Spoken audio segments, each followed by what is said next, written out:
At 1:23 in the morning, the world changed. In a single moment, the Chernobyl nuclear power plant went from being just another Soviet facility to the site of the worst nuclear disaster in history. A reactor exploded.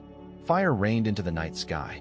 Radiation spread across fields, forests, and villages that had existed for centuries. And then, something stranger happened. People left. Not everyone. Not at first. But over time, whole towns emptied out. Schools were abandoned mid-year. Apartment blocks stood with dishes still in the sink. Dogs ran through the streets without owners. Cows were left in barns. Forest paths disappeared under weeds. The land itself became a warning sign. And yet, inside this zone where humans were told not to return, life did not disappear. It stayed. Today, more than 3 decades later, the Chernobyl Exclusion Zone has become one of the most famous abandoned places on Earth. But if you only think of it as a dead zone, you're missing the most important part of the story. Because Chernobyl is not just a story about catastrophe. It is a story about the people who remained, the people who came back, the people who were forced to leave, and the wildlife that moved in after us. It is a story about resilience in the most unexpected place imaginable. And it begins with a question that still haunts everyone who hears it. What happens when humans vanish, but life refuses to?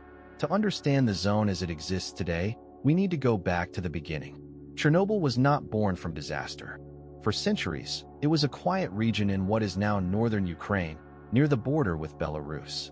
The town of Pripyat, built later for plant workers and their families, was modern, youthful, and full of confidence in the Soviet future. Wide streets, apartment blocks, schools, a Ferris wheel in the amusement park that was supposed to open on May Day, 1986. Pripyat was designed to represent progress. Then came the night of April 26, 1986. During a late-night safety test, a reactor at the Chernobyl plant exploded. The explosion tore through the building. Graphite caught fire. Invisible radiation escaped into the air. At first, many people in nearby Pripyat had no idea what had happened. Some watched the glow in the sky and assumed it was just a fire. Others continued sleeping. That ignorance was deadly. By the next day, the evacuation began. Residents were told they would be gone for just 3 days. They packed light. Some took documents, a few clothes, maybe family photographs. Most left everything else behind, believing they would return. They never did. Over the following weeks and months, more villages were evacuated, and eventually the exclusion zone expanded. Roads were closed. Entry was restricted. The area became a map of absence. But absence does not mean emptiness. In the years after the explosion, a new and unexpected cast of characters began to appear in the zone. First came the self-settlers, or samosli, people who refused to leave or who later returned illegally to their homes. Mostly older residents. Many were from rural villages and could not imagine living anywhere else. Their reasons were deeply human. Some were too old to start over. Some distrusted the authorities. Some said they would rather die on their own land than live in an apartment block far away. Others returned quietly, carrying seeds, tools, and memories, determined to survive in the place that had shaped their whole lives. One of the most moving parts of the Chernobyl story is that it is not only about radiation and science. It is about attachment. Imagine being told that the house you built, the orchard you planted, the grave of your parents, the road to the river, the church you attended, all of it must be left behind forever. For many people, that was unthinkable. And so they stayed. They lived with uncertainty. Some grew vegetables in contaminated soil. They drank from wells, fed chickens, kept bees, and measured time not by global events, but by winters, harvests, and the needs of old age. They became part of a strange in-between world, officially forbidden, physically vulnerable, but emotionally rooted. Their presence gave the exclusion zone a human heart. One of the most famous of these stories is that of the elderly residents who returned to their homes and carried on with a kind of stubborn dignity. They became living witnesses to history. Visitors often describe meeting people who had stayed for decades in villages that the rest of the world had written off. Their lives were not romantic. They were difficult, isolated, and often unhealthy. But they were also deeply instructive. These people showed that home is not just a place on a map. It is memory, routine, language, and belonging. Still, the question remains, What happened to the rest of the zone once most people were gone? That answer comes from the wildlife. At first glance, you might expect radiation to turn the Chernobyl area into a biological wasteland. In some parts, it did damage ecosystems in severe ways, especially in the immediate aftermath. Trees near the plant died, particularly in the area now known as the Red Forest, where the radiation was so intense that pine trees turned a rusty color and withered. But the longer view is more complicated. When humans left, nature returned. Wolves began to multiply. Elk, deer, wild boar, foxes, lynx, beavers, and many bird species spread across the abandoned land. Bears were later documented returning to the area. Horses, especially the famous Przewalski's horses, adapted to life in the zone and became a symbol of its wild rebirth. This seems almost impossible at first. How can a place contaminated by radiation become a refuge? The answer is not that radiation is harmless. It is not. Radiation still affects organisms, and scientists have found many biological changes in animals and plants exposed to contaminated environments. But humans are, in many ways, a much larger threat to wildlife than we like to admit.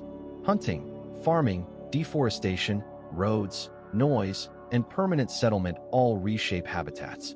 When those pressures disappeared, animals reclaimed space. The Chernobyl Exclusion Zone became one of the most unusual natural experiments on Earth. A large area where human activity was sharply reduced, allowing researchers to observe what happens when ecosystems recover without us, but under the shadow of contamination. Wolves are one of the most fascinating examples. In many parts of Europe, wolf populations were wiped out or heavily reduced by habitat loss and persecution. But in the zone, they found room to roam. Researchers have observed that wolf populations there may be significantly denser than in surrounding protected areas. Not because radiation made them stronger, but because the absence of people gave them a rare advantage. For animals that fear humans, a place with few humans can feel like freedom. Birds too have told a complicated story. Some studies found signs of reduced abundance or health problems in highly contaminated areas. Other species adapted better.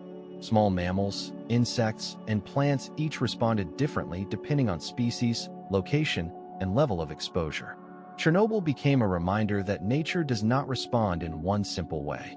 It responds in layers. And then there is the Przewalski's horse.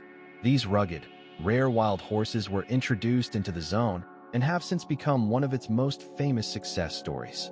They are not native to Chernobyl, but they have used the area as a refuge. Their presence highlights something profound. If a place is left alone, life often finds a way in, even if the conditions are imperfect. The zone became full of contradictions. A place dangerous to people can become a haven for some animals. A place abandoned by families can become a stronghold for wildlife. A place defined by loss can also become a symbol of return. But let's not confuse return with healing. Chernobyl is not a magical recovery story. It is not nature triumphing over disaster in some neat, uplifting way. Radiation still matters. The environment remains unevenly contaminated. Some hotspots are still dangerous. The sarcophagus and later the new safe confinement were built because the reactor site itself remained a long-term risk. The zone is monitored, studied, and managed because the problem never truly went away. Still, within that reality, life continued to adapt. One of the most striking things about the exclusion zone is how ordinary it can look. A school corridor with books still inside. A nursery with tiny chairs and faded toys. A dining hall with plates on shelves. A theater with a collapsed ceiling and dust-coated stage curtains. A Ferris wheel that was never meant to spin on time. These places are powerful not because they are empty, but because they are full of interruption. They feel like time stopped in the middle of a sentence. And in those silent streets, wildlife now moves through the leftovers of human ambition. A fox may run across a road where school children once crossed. A herd of deer may feed near a crumbling apartment tower. Birds nest in broken windows. Plants push through asphalt. Trees reclaim courtyards. What we are really seeing is not the death of life, but the persistence of it. Chernobyl also changed the people who studied it. Scientists from around the world came to measure radiation levels, track health outcomes, and document ecological changes. They found mutations in some species. They also found surprising resilience. The zone became a living laboratory, though a tragic one, where questions about adaptation, survival, and environmental risk were tested in real time. One of the most debated topics has been whether wildlife in the zone is thriving. The answer is complicated. Yes, in some ways, many large mammals increased in number due to the absence of humans. But that does not mean they are unaffected. Ionizing radiation can damage DNA, impair reproduction, cause cataracts, reduce lifespan, and create subtle physiological stress. Some species show higher mutation rates or other abnormalities. In other words, abundance does not equal innocence. The zone is still a wounded landscape. And then there are the human stories that continue to unfold. Tourists now visit parts of the exclusion zone under controlled conditions. They walk through Pripyat. They stand in schoolyards overgrown with grass. They photograph the amusement park Ferris wheel. They take pictures of peeling wallpaper and rusting gas masks. Some come out of curiosity. Some come to mourn. Some come because the place feels like a warning from history. But for the people who live there, the zone is not a spectacle. It is home. Think about the psychological weight of forced displacement. In a few hours, a whole life can be erased from the place where it happened. You may carry your passport, but not your grandfather's table. You may save your child's birth certificate, but not the tree they climbed every summer. You may be told you are safe, but your body and your memories do not always agree. That is why the Somosli matters so much in this story. They remind us that human beings are not just economic units or evacuation statistics. We are creatures of attachment. We live where our dead are buried. We keep going back to the same riverbank, the same fence, the same kitchen, the same bench in the yard. When that is taken away, something deep inside us is broken. Some of the elderly returnees in Chernobyl lived alone, with minimal support, growing vegetables and raising animals. Some were visited by relatives or aid workers. Their lives were often precarious, but they had made a choice to stay with the land they knew. Their stories are not simple acts of defiance. They are acts of belonging, and they force us to ask uncomfortable questions about risk. What do we fear more, radiation or loneliness? The unknown or exile? For many of these people, the answer was clear. Meanwhile, nature adapted to the emptier world around them. The zone's forests became denser. Paths disappeared. Abandoned villages were swallowed by vegetation. Without tractors, logging, hunting pressure, and constant human disturbance, animals found breeding grounds and corridors of movement. The land, in a sense, unlearned civilization and relearned wilderness. But wilderness here is not pure. It is not a postcard. It is a landscape shaped by both human absence and human damage. That tension is what makes Chernobyl so haunting. It is a place where you can see nature repairing one layer of harm while carrying another. Moss grows over broken concrete, but the soil remains tainted in places. Birds sing in trees planted by none of them, but some still carry the invisible burden of contamination. Wolves hunt in forests once mapped by Soviet planners. Old women tend gardens under a sky that once glowed with fire. If there is a lesson here, it is not that disaster is beautiful. It is that life is stubborn. Life will colonize cracks. It will move into abandoned streets. It will raise generations in the shadow of danger. It will not always emerge healthier, but it will emerge. That is what Chernobyl shows us. Not just the scale of our power, but the limits of it. Humans built a world that assumed control. The reactor was meant to be safe. The system was meant to be managed. The evacuation was meant to be temporary. The land was supposed to obey our timelines. It didn't.